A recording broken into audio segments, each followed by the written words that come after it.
Hello again, everyone, and welcome again to Open Your Minds with the Junior, where this is another take in our Christian talk where we're going to talk about Christians and sexuality. So, one thing that happens a lot, especially now in our world, is that sex is all over the world now. You can see it in our TV shows, you see it in the movies, you see it on, God forbid, on social media. Just about everything you scroll on the internet, or when you're on your Facebook or Instagram, Snapchat, or Twitter, you always see something that triggers your sexual temptations. And Lord and behold, now sex has become almost like a prerequisite to relationships. Like the world now gets gotten to the point where they don't even want to consider a relationship if sex is not going to be involved. And so then that discourages us as Christians to the point where we have decided that we're going to attack it by denouncing sex altogether. We try tactics such as trying to convince people to turn away from sex, or don't even participate in it, or just especially when it comes to our youth, we're trying to discourage them and keep them from doing something that we know is going to cause them harm down the road if they don't use it in the right way. And in turn, by doing that, it kind of pushes them towards it in a certain way, because they almost become non-believers of what we're trying to say, to the point where they just say, well, I got to see this for myself. And eventually it leads to doing the act and getting into things that they necessarily were not prepared for. So then it leads to question: should we as Christians adjust to the way that the world has changed as far as how sex is supposed to be, or is the standard still the same as far as what the Bible says? So with this video, I'm going to first give a few notes, give a few definitions concerning sex. I'm also going to give God's design for what sex is supposed to be, and then give a few tips to those who are Christians who are struggling with the battle of trying to keep sex sacred. So first, the definition. So I'm going to give a definition based off of God's design, in which sex is generally an act between two individuals who have made a covenant with each other and have decided to participate in an enjoyable experience while creating life. So again, sex is a activity between two individuals who have gotten in covenant with each other to participate in an enjoyable experience while creating life.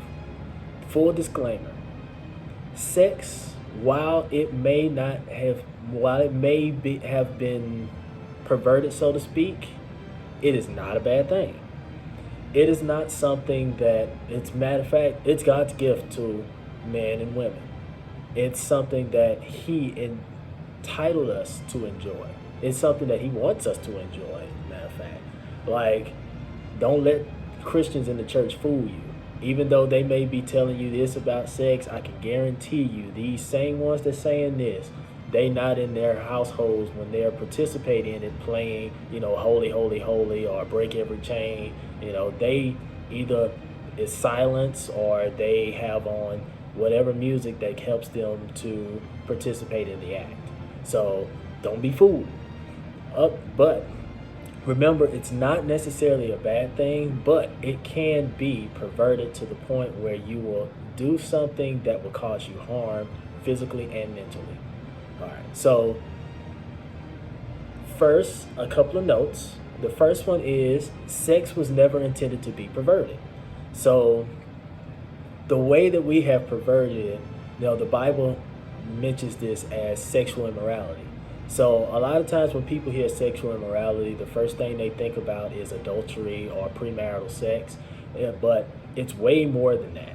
Not only is sexual immorality, for a definition, just to give a definition, sexual immorality is anything pertaining to sex that goes against God's design.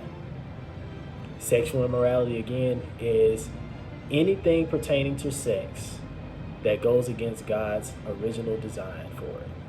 So when we talk about sexual immorality, we're talking about not just premarital sex. We're talking about having sex with a condom. We're talking about masturbation. We're talking about same sex. We're talking about prostitution. We're talking about public sex, or different things of that nature, or pornography, which is a big one. All of those are versions of sexual immorality. So God never intended for sex to be perverted in this way, because he wanted us to understand that sex is supposed to be sacred and holy. It's not supposed to be something that is supposed to be broadcast or perverted for everyone to see. It's supposed to be something that is a moment between two individuals who have chosen to be in covenant with each other. And we have, somewhere along the line, an individual, after realizing that they can have sex without being married to someone, and then knowing that back in those days when people were just getting married just for sex, but they weren't really in love with the people that they were trying to have sex with, they figured, well, why not just don't get married and just have sex with whoever I want to? I mean, I can still participate in the act, and I don't have to worry about going through a divorce and losing all this money and going through these lawyer fees and all of that. But then there comes the STDs or pregnancies, being pregnant with a person that you can't stand. And then now you're going through mental health battles when it comes to those parts. So again, sex was never intended to be perverted to the point where it causes us different things such as depression and anxiety and anger, or different things that come with post-sex. So then, going from there, the next one is sex is not a prerequisite for marriage. So like I mentioned before, a lot of people have said that if sex is not part of the relationship, then I don't want to be a part of it. They've made sex the top when sex is actually supposed to be the end. So now they end up, they participate in the act, they do this, do that, but then they find out that the person that they have been laying down with, they have no intimacy with, they don't really care, they don't really like them like that, they can't connect well, or they continuously clash. And so then you're left with this connection to this person because of you choosing to go with this act of having sex with them before or in the midst of becoming a relationship. And just remembering that it was never intended for sex to start a relationship. Sex is supposed to be the beginning of a marriage, not the beginning of a relationship. Okay? And then finally, remember that sex is a ministry. It's not just an activity. A lot of people miss this part because they don't think about what goes into having sex. So then when you think about sex being a ministry, it is a ministry between two spouses, two people who have chosen to be in covenant with each other. Sex is supposed to be a full expression of everything that you have come to love, appreciate, and connect with a person that you have spent immense time with. Like this person, and the reason why we say it's the end, that's why they say consummation of a marriage. So then when you think about consummating a marriage, even though you may be married on paper, what really solidifies the marriage is the sex. So then that's why, it's more common that after you've gotten married, that it's custom that going into a honeymoon, more times than not, you come back from that honeymoon and you find out that you have a pregnancy. That's because you've consummated the marriage after all this time and work and effort that you've put into learning, loving, and caring for someone other than yourself. And that's why, sex is a ministry, because it's supposed to be a full expression of everything that you've done. And the reason why it's the end is because The most fulfilling sexual feeling that you will have is when you know that the person that you're laying with, the person that you're laying next to, and the person that you after you've done the act, you can look at this person and you know that this is a person that you can trust with your full entire life. And because you know that this person, that despite all of your flaws, despite all of your insecurities, despite the things that you know about yourself, that they are willing to accept and appreciate and to be there for, you're willing to say, well, you know what, just take me. Take everything that I got. I mean, because when you think about when you're having sex, you're in your most vulnerable position that you are in. Just think about if you were to leave your house and you had nothing on, no socks, no underwear, no clothes, no shoes, anything, and you just step out of your door. That's the most vulnerable position that you can be in physically. So when you're participating in sex with someone, you're saying that I'm giving you me in my most vulnerable, bare self. Like everything about me is in front of you. All of my flaws, all of my bumps on my body, every fat or every muscle that's on my body. I'm showing it all to you. I'm bearing it all to you, and I'm allowing you to do whatever you want to do with it because I trust you. I'm intimate with you. I'm connected to you. I'm committed to you. And that is what, every time we participate in that act, that is what we are saying. And by doing so, when you become one with that person, you are connecting your spirits together. That's why when they say in the Bible, two becomes one flesh, it is because you're connecting with that person each time that you participate in the sexual act. And by participating in that act with that person, you are expressing a ministry in that you're expressing your true love, dedication, and intimacy with this person. That's why sex is supposed to be the strongest level of intimacy, and it's supposed to be the culmination of everything that you've done in the beginning. Okay?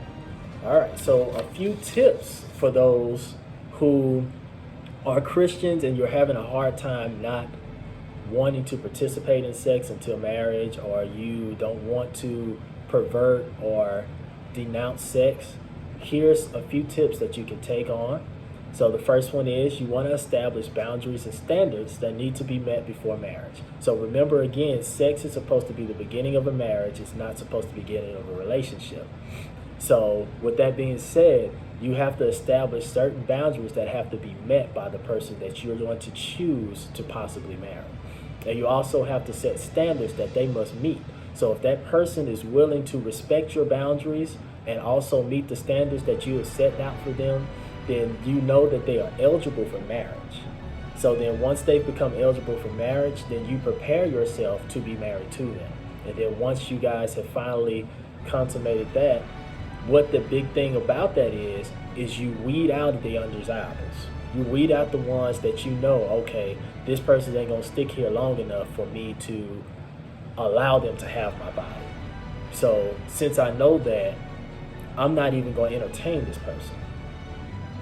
So then you're able to know that the person that you're going to possibly lay with once you're married, you know that they're going to accept you and you'll be willing to accept them as well. Okay? So the second tip is value intimacy over physical touch. So then what you want to do is you want to get to that point where the person that you are possibly looking, of course attraction goes into it, but then you have to look past attraction. Like, what is it about this person that makes them tick? What do I love about this person that, what's their drive, what's their motivation, their inspiration, how's their family like, what do their friends say about them, or, how are they in public, how are they behind closed doors, can I connect to them, can I tell them about my past, can I tell them about my struggles, can I have fun with them, can we laugh together, can we cry together, can we get angry at things together, those things go into intimacy. Once you've grown that, then once the physical touch part starts to come, it is much more fulfilling than it would be if you was to allow physical touch to become first. Because when you allow physical touch to become first, you you go past, and then when you allow physical touch to come first, and then you try to bring intimacy into place, the person is less motivated because they basically have gotten what their end result of what they've been looking for, which is the physical touch. People seem to forget that, the physical touch part is supposed to be the last thing. Like, that's supposed to be the expression of what the intimacy comes in, where the intimacy has already come in. So when you bring physical touch first, you completely take intimacy out to the point where it's not even wanted anymore. It's not even desired. It's not even viewed as important, because now physical touch is there. So now all they're thinking about is the physical touch, and that's all they desire. So if you value intimacy over physical touch, you save yourself from a lot of the heartbreaks and pains that you'll have when you finally want that intimacy, but you're not going to get it. Or you keep yourself from going through a period of depression or anxiety or nervousness or anger or, resentment, because now you've decided, well, I'm not going to give myself the opportunity to have intimacy anymore. I'm just going to do the physical touch, and I won't even worry about being intimate with anyone. And that's where you get to a point where you just decide that singleness is all for you, and your heart has turned away from being committed to someone. So again, let's value intimacy over physical touch. The next one is, find alternative activities to burn out those hormones. One thing that happens is once you allow physical touch to come in, or you've had that before, then your hormones can reach a certain level that can make you desire sex. So when you have that going on, you have to find something that's going to help you take your mind off of that. So exercising, or going to work out, or playing sports, or watching a good TV, or something that's going to make you laugh, or reading a book, something that's going to help take your mind off of that, so that you won't get so caught up into your sexual desire that you end up falling into the trap. And then finally, be cautious of using social media. One thing that we find a lot of is that social media is flooded with references of sex, or of being desirable of sex, because you have several images or different profiles that you come across where you get attracted to a person and what they're putting out there, to the point where you desire them, which in turn makes you desire sex. So just be very cautious of it. Try to limit how much you how much you be on social media, and also, limit how much you actually allow on your social media platform. Put filters on, decide what you want to see and what you don't want to see, hide things that you don't want to see. That way you're not as tempted as well. And then finally, a few scriptures to help with that. You got 1 Thessalonians 4:3-5. We have Mark 10:6-9, 1 Corinthians 6:18, and 1 Corinthians 6:13. Now with these scriptures, I'll give you the opportunity to go on your own. These scriptures will help you to see how important it is to refrain from sexual immorality, and how to value your body, and also value self-control. Because what it all comes down to is having the ability to control your impulses and control your desires, so that you end up with what God desires for you when it comes to sex. Okay? If you like this video, go ahead and like it, share it with your friends. And if you have any comments, you're welcome to come to the comment section. And just want to continue to remind you guys that I love you all. God bless you all. And let's continue to open our minds together.